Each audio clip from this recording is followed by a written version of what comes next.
강의 시작합니다. 자, 우리는 지금까지 성경의 가장 중요한 핵심, 구원에 대한 교리를 듣고 있습니다. 예수를 믿음으로만 구원받는다는 말을 계속 들어왔습니다. 그러면 예수만 믿고 아무 일도 하지 말라는 것인가에 대한 대답을 들을 차례입니다. 갈라디아서 10강입니다. 본문은 갈라디아서 5장 16절에서 26절입니다. 예수를 믿어 구원받은 사람, 예수를 믿어 자유롭게 된 사람은 성령을 따라 산다는 내용입니다. 유대교가 주는 율법은 그 지켜야 될 행위가 디테일하기 때문에 인간이 할 수 있어 보여서 매력적으로 보입니다. 율법을 지키면서 보람을 느끼기도 합니다. 하루에 성경을 20장을 읽어냈다면 마음이 뿌듯하고 보람을 느끼는 것과 같습니다. 율법은 모든 사람에게 획일적으로 묶어놓고 적용을 시킵니다. 그러나 성령은 아무 지침이나 규례를 제공하지 않습니다. 그냥 성령을 따라 행하라고 합니다. 그리스도의 십자가로 선물을 받은 자유는 성령과 연결되어 있습니다. 성령은 각 개인에게 신앙생활을 하는데 자유를 줍니다. 하나님은 우리 각자의 기질과 무엇을 주면 잘해야 할지를 나보다 더 잘 아십니다. 성령의 인도하심을 따라 사는 삶이 최고의 방법입니다. 그러면 성령의 음성은 어떻게 듣는 것인가? 성령의 인도하심은 어떻게 아는 것인가? 어느 신학자가 성령은 말씀이라는 수레를 타고 온다는 말을 했습니다. 글자나 문자가 아닌 살아계신 하나님의 말씀이 내 안에 충만하면 성령이 충만한 것입니다. 나를 너무 잘 아는 성령 하나님이 길을 인도하십니다. 그래서 성령을 따라 살면 성령의 열매를 맺는 삶을 살게 됩니다. 예수님의 십자가로 얻은 자유로 어떤 규례를 지키는 삶이 아니라 성령을 따라 사는 것입니다. 먼저 육체의 일과 성령의 열매라는 의미를 알아야 합니다. 육체란 성경에서 나오는 육체란 부패한 인간성을 가리킵니다. 하나님의 영이 떠난 상태를 육체 또는 육신이라고 합니다. 성령을 따라 사는데 방해 세력이 육체입니다. 자, 먼저 16절에서 18절까지 볼 건데요. 율법은 성령과 공존할 수 없다는 내용입니다. 부패된 인간성이 맺는 것이 육체의 일입니다. 여기서 육체는 일이라고 표현했고 성령은 열매라고 표현합니다. 자, 갈라디아서 5장 16절에서 18절을 읽습니다. 내가 이르노니 너희는 성령을 따라 행하라. 그리하면 육체의 욕심을 이루지 아니하리라. 육체의 소욕은 성령을 거스르고 성령은 육체를 거스르나니 이 둘이 서로 대적하므로 너희가 원하는 것을 하지 못하게 하려 함이니라. 너희가 만일 성령의 인도하시는 바가 되면 율법 아래 있지 아니하리라. 감사합니다. 자, 16절입니다. 성령이 육체의 욕심을 막을 수 있다는 내용입니다. 내가 이르노니 너희는 성령을 따라 행하라. 그리하면 육체의 욕심을 이루지 아니하리라. 성령을 따라 행하면 인간의 부패성이 만드는 일, 즉 육체의 일을 하지 않는다는 뜻입니다. 17절입니다. 성령과 육체는 공존이 불가능하다는 내용입니다. 육체의 소욕은 성령을 거스리고 성령은 육체를 거스리나니 이 둘이 서로 대적하므로 너희가 원하는 것을 하지 못하게 하려 함이니라.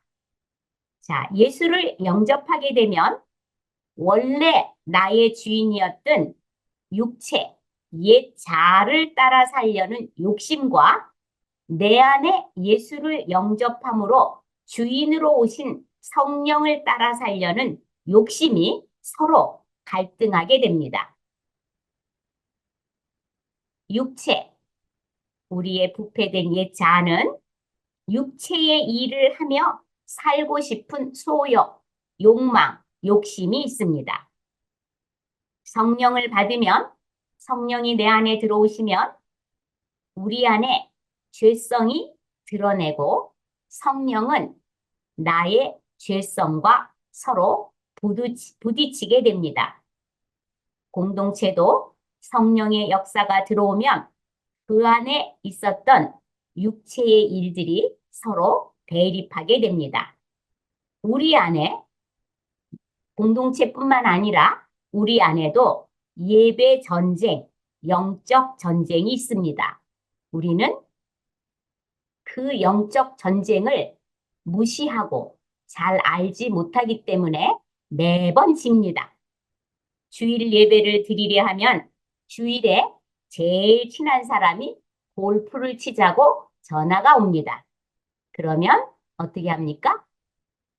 그 사람과 관계가 깨지는 것이 두려워 골프를 치러 갑니다. 그러면 진 것입니다. 모처럼 성경을 읽으려면 손님이 과일 상자를 들고 찾아옵니다. 그리고 성경을 읽으려고 앉아 있으면 갑자기 커튼이 보입니다. 커튼을 빨아야 될 것 같고, 그리고 냄비도 닦아 놓아야 될 것 같은 생각이 들어옵니다. 그러면 어떻게 합니까? 그 생각을 밀어내지 않고 냄비를 닦으러 부엌으로 들어갑니다. 그러면 진 겁니다. 갈라디아서 강의를 듣겠다고 마음을 먹었는데 참석하기 힘든 핑계가 가지가지 나옵니다. 사단은 우리로 말씀을 듣지 못하게 하고 기도 자리에 앉지 못하게 합니다. 왜 그럴까요? 말씀을 듣고 기도하게 되면 사단의 권세에서 빠져나오기 때문에 사단은 무서워합니다. 자, 우리의 결단, 의지도 성령의 역사입니다. 자, 다니엘이 바벨론 우상 벨에게 바쳐진 음식을 먹지 않겠다고 결심한 것도 성령의 역사입니다. 내 의지력으로 결심했다면 그것은 끝까지 갈 수 없고 항상 변수가 있게 됩니다. 믿음은 나에게서 출발하지 않습니다. 하나님이 주신 선물이므로 하나님에게서 출발합니다. 내 믿음도 하나님이 주신 선물이라는 것을 성령이 알게 하십니다. 5장 18절입니다. 성령의 인도하심을 받는 사람은 율법에 매여 살지 않는다는 내용입니다. 너희가 만일 성령의 인도하시는 바가 되면 율법 아래 있지 아니하도다. 성령의 인도하심을 받은 사람은 율법에 매여 있지 않습니다. 성령께서 내가 하나님의 자녀라고 알려주신 것을 분명히 알고 있으면 뭐 좀 뭘 안 했다 그래서 마음이 부산하지 않습니다. 성령이 오셔서 믿음으로 의롭게 된 자는 하나님의 자녀이지 종이 아닙니다. 무엇을 해서 아버지를 기쁘게 할 필요가 없는 자녀입니다. 나는 하나님의 자녀로 아버지 것이 다 내 것인 상속자이기도 합니다. 그러나 율법으로 구원받은 사람은 율법을 지키느라고 종으로 묶여 삽니다. 종은 일을 해야 합니다. 그 집에 붙어 있기 위해서. 그리고 혹시 해고당하지 않을까 늘 불안해서 열심히 일을 해야 합니다. 자, 성경 10장 못 읽고 기도 1시간 못 했다고 불안한 사람은 율법에 매여 있는 증거입니다. 성령님은 우리가 율법에 매여 사는 것을 깨달아 알려주고 자유하도록 살게 하십니다. 자, 이제 뒷부분 19절에서 21절까지는 바울이 육체의 일을 15가지로 정리한 내용입니다. 그런데 학자들은 이 육체의 일을 4가지 범주로 나누어 설명하고 있습니다. 자, 갈라디아서 5장 19절에서 21절을 읽습니다. 육체의 일은 분명하니 곧 음행과 더러운 것과 호색과 우상 숭배와 주술과 원수 맺는 것과 분쟁과 시기와 분냄과 당 짓는 것과 분열함과 이단과 투기와 술 취함과 방탕함과 또 그와 같은 것들이라. 전에 너희에게 경계한 것 같이 경계하노니 이런 일을 하는 자들은 하나님의 나라를 유업으로 받지 못할 것이요. 네, 감사합니다. 자, 5장 19절입니다. 첫 번째 죄가 성적인 죄입니다. 19절, 육체의 일은 분명하니 곧 음행과 더러운 것과 호색과. 자, 성적인 죄에는 음행, 더러운 것, 호색이 있습니다. 음행은 결혼 밖에서 이루어지는 성관계를 말합니다. 더러운 것은 순리에 어긋난 성적 행위를 말합니다. 동성애가 여기에 속합니다. 호색은 무절제함을 말합니다. 자, 성적인 죄는 마음에서부터 시작되어 결국 행위로 옮겨집니다. 그래서 정상적인 관계를 갖지 않게 되는 것입니다. 하나님이 성을 주신 이유는 결혼 안에서 다음 세대를 이어갈 거룩한 자손을 보기 위한 수단입니다. 인간들이 부패한 인간성으로 말미암아 죄가 너무 재미지고 또 그것을 떠날 수가 없어서 성적인 죄를 계속 짓고 삽니다. 여기서 육체의 일은 분명하다 뜻은 부인할 수 없다는 뜻입니다. 육체의 일을 보면 인간이 죄인이라는 사실에서 빠져나갈 구멍이 없다는 뜻입니다. 육체의 일은 육체의 욕망을 말합니다. 여기서 욕망은 넘치는 욕구, 과도한 욕심, 욕망을 뜻합니다. 육체의 일은 이방인이나 불신자들만 하지 않습니다. 그리스도인들도 육체의 일을 할 수 있습니다. 하나님이 정해진 분량을 과도하게 넘어 시도하는 것이 육체의 일입니다. 그렇다면 내가 하나님께 충성하면 내 일은 다 하나님이 알아서 해줄 것이라 하면서 사역에 자기 분량을 넘어서 불태우는 것도 육체의 일에 속합니다. 하나님께 충성하면 내 일은 다 하나님이 알아서 해줍니까? 아닙니다. 내가 해야 될 일을 내가 하는 것이 성령을 따라 사는 삶입니다. 육아도, 청소도, 음식도 내가 할 일은 내가 해야 되는 것입니다. 주를 위해 한다고 너무 과로하면 불신자도, 신자도 다 병나고 병원 신세를 지게 되어 있습니다. 내가 열심히 해도 하나님이 역사하시면 나는 안 아프다. 이것은 육체의 생각입니다. 자, 만약에 엄마가 집에서 일 중심적인 사람이라면 아이들이 상처받습니다. 또 교회에서 영적 리더십이 일 중독자이면 교인들이 사역에 묶여 신앙생활을 할 수 있습니다. 20절입니다. 다음은 종교적 죄입니다. 여기 종교적 죄는 두 가지가 나와 있어요. 우상숭배와 주술과 해서 우상숭배와 주술이 종교적 죄에 포함됩니다. 우상숭배는 하나님이 아닌 것을 의지하는 것입니다. 하나님 외에 다른 것이 살아가는 목적이 되는 것입니다. 우리는 감쪽같이 숨길 수 있지만 사람은 숨겨도 사람에게는 숨길 수 있어도 하나님께는 숨길 수 없습니다. 그래서 이 살아가는 목적이 성적 쾌락일 수 있어요. 그리고 여기 나오는 주술은 헬라어의 포머스에서 나온 말이라고 합니다. 주술은 무엇을 외우는 것이 아니라 마약을 복용하는 것이라는 뜻이에요.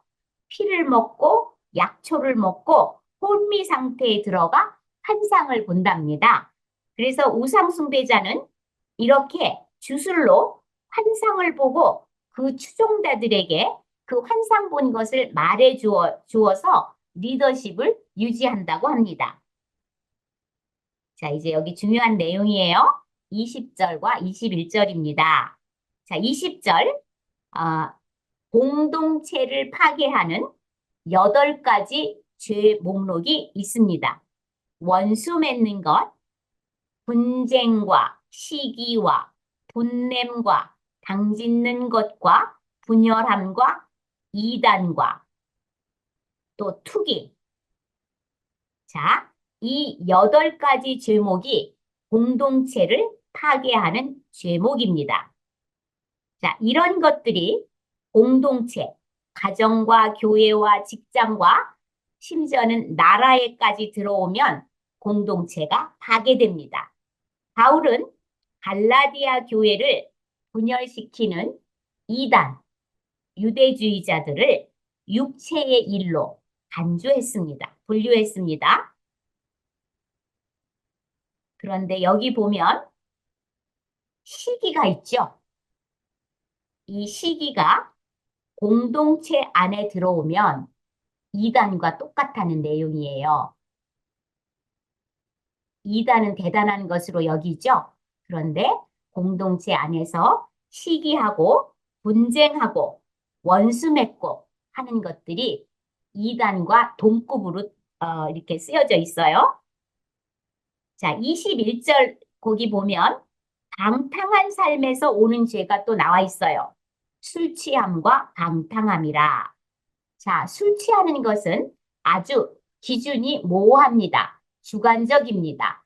어떤 사람은 많이 먹어도 괜찮고 어떤 사람은 한 잔만 먹어도 힘들어합니다. 그러나 음주운전의 기준은 한 잔도 안 되는 것입니다. 이것도 죄입니다. 그러면서 5장 21절 끝부분에 무서운 경고를 합니다. 이런 일들을 하는 자들은 하나님 나라의 나라를 유업으로 받지 못할 것이요. 이 말은 구원받지 못한다는 말입니다. 이 말은 어떤 행위를 해서 이 사람이 구원에서 끊어진 것이 아니라 이것이 진리에서 떨어진 삶에서 나오는 것이기 때문에 구원받지 못한다는 말입니다. 자, 육체의 일을 하는 사람은 자기가 왕인 삶을 살고 있어 교회는 다니지만 자기 야망대로 삽니다. 자기 계획이 있습니다. 자, 우리가 자기 야망과 이 자기 계획을 하나님의 말씀으로 치환해야 합니다. 그래야 삽니다. 자, 22절에서 26절까지인데요. 그러면 육체의 일과 갈등하는 성령의 열매는 무엇일까요? 성령을 따라 살면 성령의 열매가 맺혀진다는 내용입니다. 내 마음에 육체의 일들이 가득 차 있는데 성령께서 밝은 빛을 비추어서 내 안에 그런 것들이 보이게 하십니다. 나는 그런 것들과 싸우면서 그렇게 안 사는 것입니다. 15가지의 죄에서 벗어나려고 노력하는 자기를 보게 됩니다. 이것이 성령 받은 사람의 특징입니다. 15가지 죄를 내가 열심을 내어 안 짓는 것이 아닙니다. 성령이 그 죄를 나에게 비춰주어서 성령의 도우심으로 내가 애쓰고 노력하게 되는 것입니다. 자, 갈라디아서 22절에서 26절을 읽습니다. 오직 성령의 열매는 사랑과 희락과 화평과 오래 참음과 자비와 양선과 충성과 온유와 절제니 이 같은 것을 금지할 법이 없느니라. 그리스도 예수의 사람들은 육체와 함께 그 정욕과 탐심을 십자가에 못 박았느니라. 만일 우리가 성령으로 살면 또한 성령으로 행할지니 헛된 영광을 구하여 서로 노엽게 하거나 서로 투기하지 말지니라. 네, 감사합니다. 자, 22절과 23절입니다. 성령님은 열매를 맺게 하신다는 내용입니다. 오직 성령의 열매는 사랑과 희락, 여기서 희락은 기쁨입니다.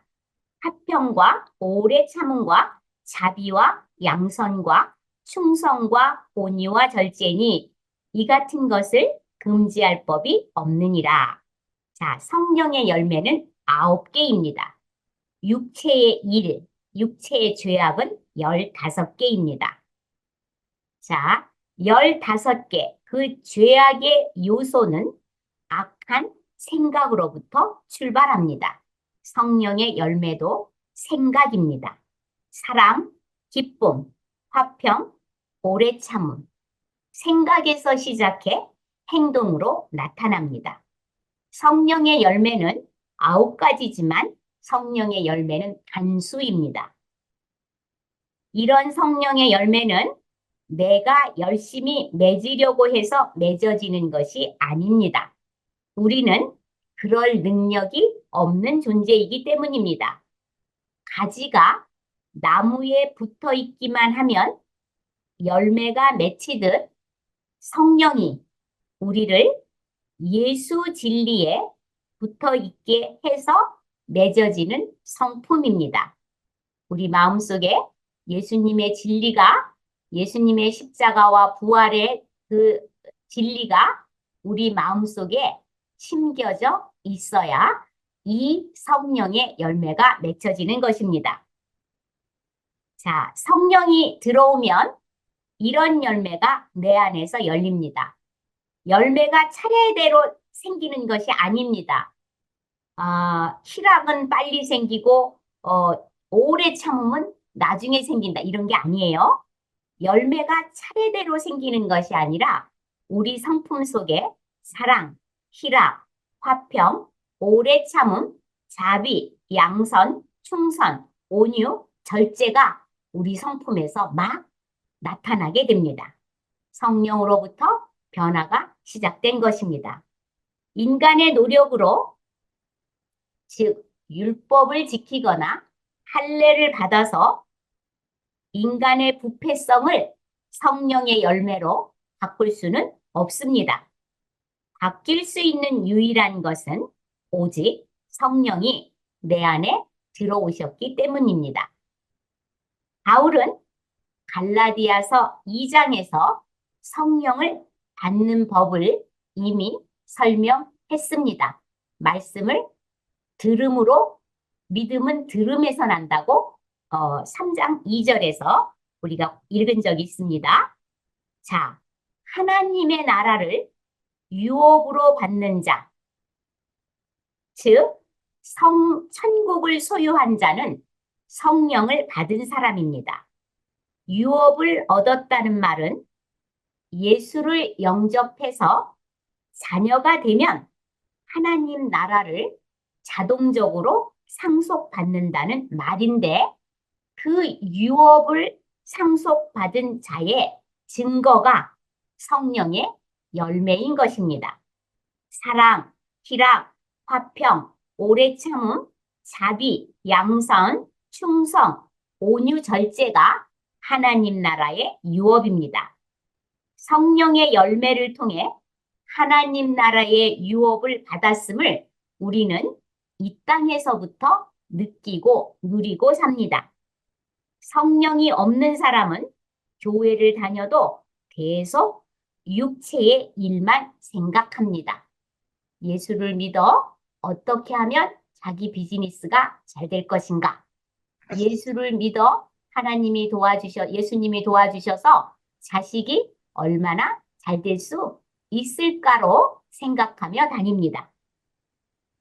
육체의 일이 성령이 없는 사람을 움직이는 힘입니다. 하나님 나라의 유업을 이을 사람, 예수님을 영접해서 하나님의 자녀가 된 사람은 이미 이 땅에서 정해져 있는 것입니다.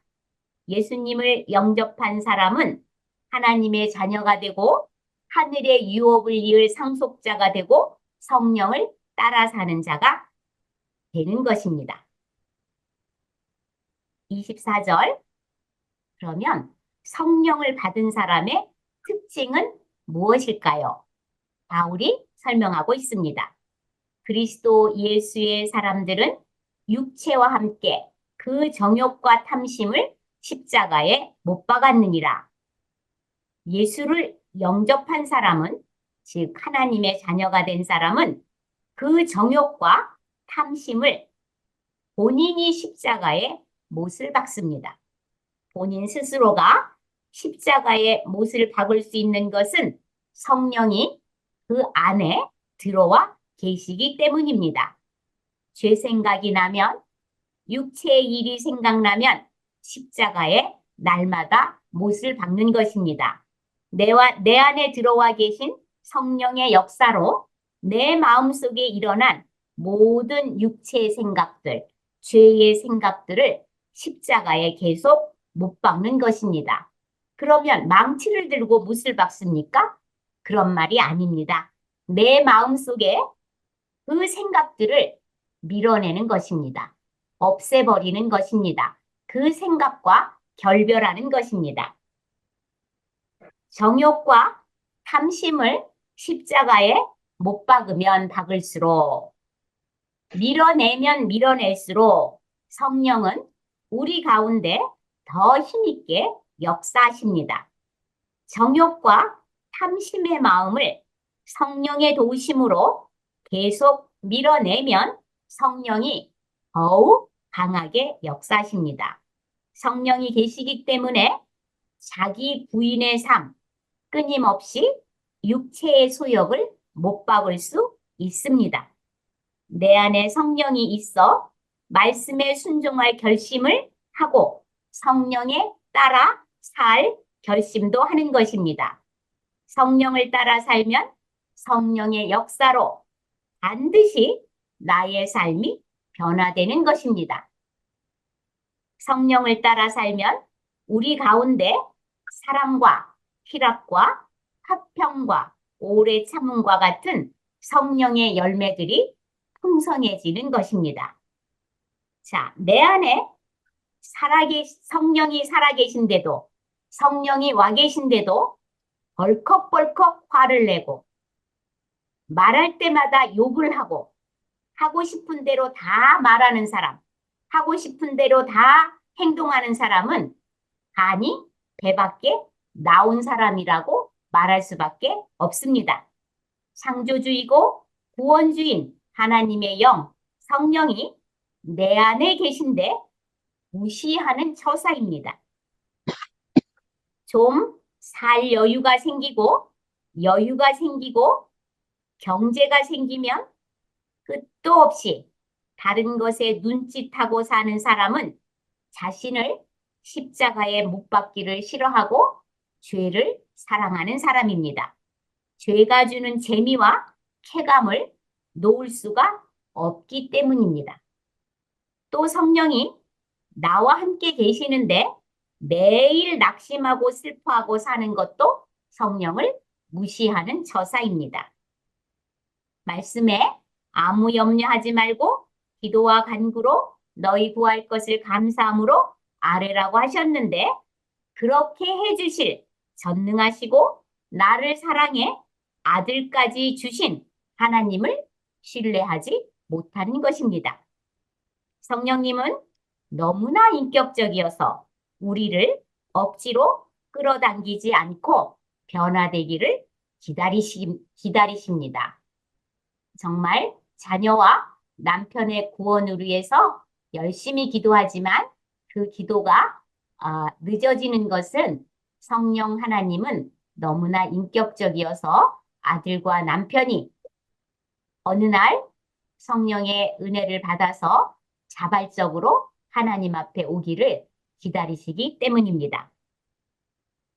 성령의 지배를 자발적으로 받기를 성령 하나님은 원하십니다. 그래서 구원받은 사람의 특징은 근심과 걱정과 두려움이 아니라 기쁨과 평안인 것입니다. 25절입니다. 자, 성령을 따라 살 마음을 주시면 그 주신 마음대로 행동하라는 내용입니다. 만일 우리가 성령으로 살면 또한 성령으로 행할지니 이미 예수님이 십자가에서 이루어 놓으신 그 자유의 길을, 즉 성령을 따라 사는 길을 따라가는 삶을 살라는 말입니다. 26절입니다. 육체의 일을 도모하지 말고 성령을 따라 살라는 내용입니다. 헛된 영광을 구하여 서로 노엽게 하지 말고 서로 투기하지 말지니라. 예수님 말고 자기 야망과 계획을 이루려고 화내고 투기하는 것을 동원하지 말라는 것입니다. 자기의 야망과 계획을 버리지 않고 자아를 십자가에 못 박지 않으면 예수님을 만날 수 없습니다. 어느 날 성령이 내가 가진 야망과 계획이 아무것도 아닌 헛된 것임을 깨닫게 해주실 것입니다. 예수님 안에 들어오면 나의 야망과 계획이 예수님의 각도로 바뀌어서 하나님이 그에게 주신 모든 은사와 재능을 사람을 살리는 데 사용하실 것입니다. 그러면 성령을 따라 사는 것은 어떻게 사는 것일까요? 그 구체적인 증거가 갈라디아서 6장에서 나옵니다. 갈라디아서 6장은 그러면 성령을 따라 사는 삶은 실제 개인과 가정과 공동체에서 어떻게 사는 삶인가를 우리에게 가르쳐 줍니다. 오늘은 여기까지입니다.